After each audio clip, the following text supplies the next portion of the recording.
देवउठान एकादशी के दिन शाम के समय देव को जगाया जाता है और इसके बाद से सभी शुभ मांगलिक कार्य शुरू हो जाते हैं।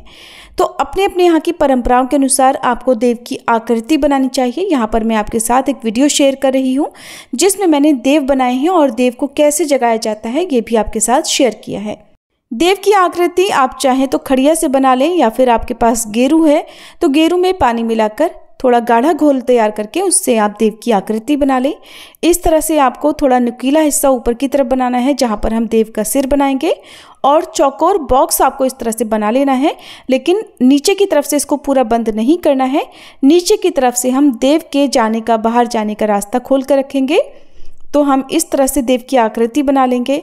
अगर आपके घर में जमीन पर, फर्श पर बनाना संभव ना हो तो आप किसी चार्ट पेपर पर या किसी भी टाइल्स पर, बड़े पत्थर पर इस आकृति को बना सकते हैं जिस पर कि आप देव आसानी से बना सकें। तो हम चारों तरफ आकृति एक बार बनाने के बाद अंदर की तरफ से फिर से दोबारा से बना लेंगे ताकि हम देव को अपने तरीके से सजा सकें। अब हम देव की दोनों तरफ दो दो भुजाएं बना लेंगे जिस पर उंगलियां भी होंगी। आपसे जैसे भी बन पाए आप श्रद्धा के साथ देव बना सकते हैं। तो अब हम यहाँ पर देव के पैर बनाएंगे और पैर बनाने के बाद उंगलियां बना लेंगे। फिर हम देव को सजा लेंगे। आप चाहें तो अबीर गुलाल रंगों आदि से सजा सकते हैं। यहाँ पर मैंने गेरू की सहायता से बिंदी लगाकर और जिगजैग करके, क्रॉस करके देव को सजाया है। आप चाहें तो चारों कोनों पर छोटे छोटे 4 स्वास्तिक बना सकते हैं, नहीं तो बीच में एक बड़ा स्वास्तिक बना सकते हैं। यहाँ पर हम देव के बीचों बीच विष्णु भगवान की एक आकृति बना लेंगे। अगर आपकी ड्राइंग बहुत अच्छी है तो आप सुंदर तरीके से विष्णु भगवान चतुर्भुज रूपीधारी आप बना सकते हैं। यहाँ पर मैंने बिल्कुल साधारण तरीके से देव बनाए हैं।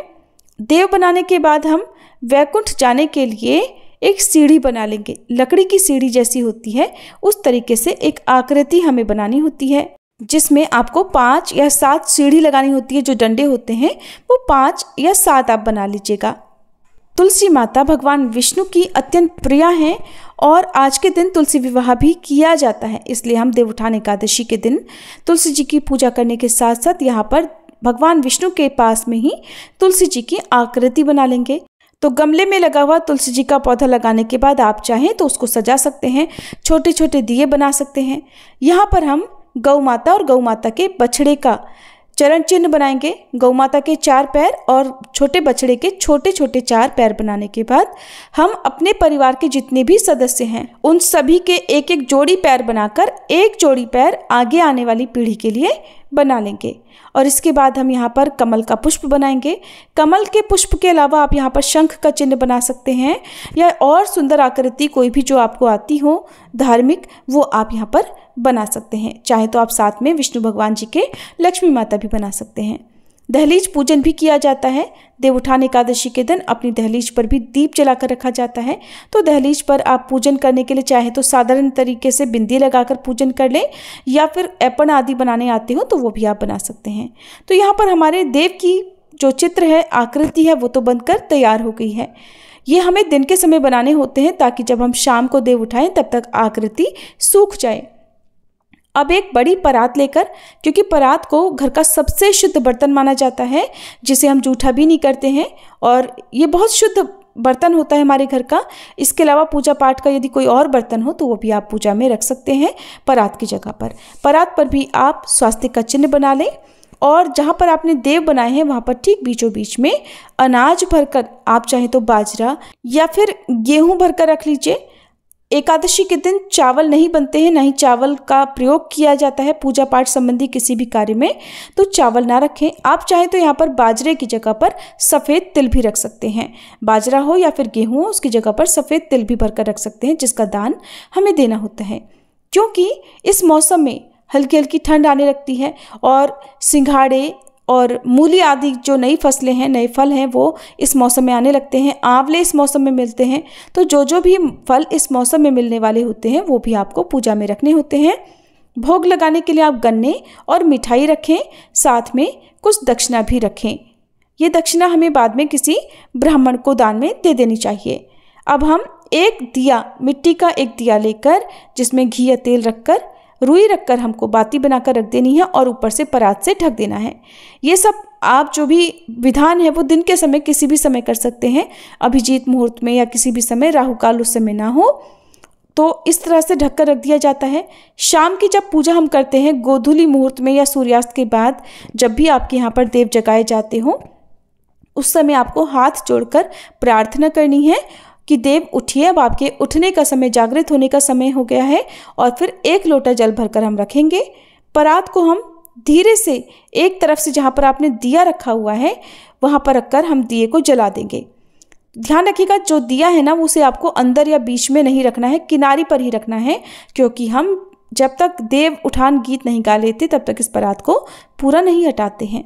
अब आपको देव उठान एकादशी का गीत गाना है जिसमें उठो देवा, बैठो देवा, अंगुरिया चटकाओ देवा, ये वाला गीत गाया जाता है।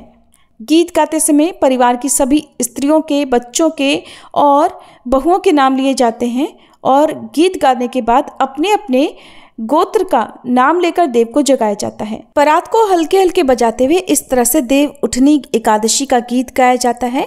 उठो देव, बैठो देव, हाथ पांव फटकारो देव, अंगुलियां चटकाओ देव, सिंघाड़े का भोग लगाओ देव, गन्ने का भोग लगाओ देव, सब चीज़ों का भोग लगाओ देव। उठो देव, बैठो देव, उठो देव, बैठो देव, देव उठेंगे कार्तिक मास, नई टोकरी नई कपास, चारे मुँह से गोवल जा, गोवल जाके दाब कटा, दाब कटा के बोण बटा, बोण बटा के खाट बुना, खाट बुना के दोवन दे, दोवन दे के दरी बिछा, दरी बिछा के लोट लगा, लोट लगा के मोटो हो झोटो हो, गोरी गाय कपला गाय, जाको दूध महापन होए, सहापन होए, जितनी अंबर तारियो इतनी या घर गावनियो, जितने जंगल सीख सलाई इतनी या घर बहुवन आई, जितने जंगल ही सारोड़े जितने जंगल झाऊ झुंड, इतने या घर जन्मो पूत, ओले कोले धरे चपेटा, ओले कोले धरे अनार, ओले कोले धरे मजीरा, उठो देव बैठो देव, उठो देव बैठो देव, अंगुरियां चटकाओ देव।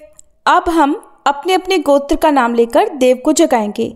उठो उठो कश्यप गोत्र के देवा, उठो उठो, उठो उठो कश्यप गोत्र के देवा, उठो उठो। आपको अपने गोत्र का नाम लेकर देव जगाना है। शंख, घंटे, घड़ियाल जो भी आपको बजाना हो वो इस समय आप बजाकर उठा सकते हैं। अब दिए को गोल गोल घुमाकर सभी की आरती उतार लीजिए और भगवान को जल समर्पित कर दीजिए। इसके बाद जो भी सामग्री आपने अर्पित की हुई है उसे आप भगवान से स्वीकार करने का आग्रह कीजिए, निवेदन कीजिए और बाद में प्रसाद रूप में इस सामग्री को परिवार में सभी लोगों में बांटकर स्वयं भी ग्रहण कर सकते हैं। देव की जो आकृति है वो हमें अगले दिन हटानी होती है। जो भी आपने प्लेट में बाजरा या अनाज रखा हुआ है, गेहूं रखे हुए हैं और जो दक्षिणा है वो आपको दान में देनी होती है। देव उठान एकादशी का दान आप अगले दिन दे सकते हैं। ये थी आज की वीडियो, उम्मीद है आपको पसंद आई होगी।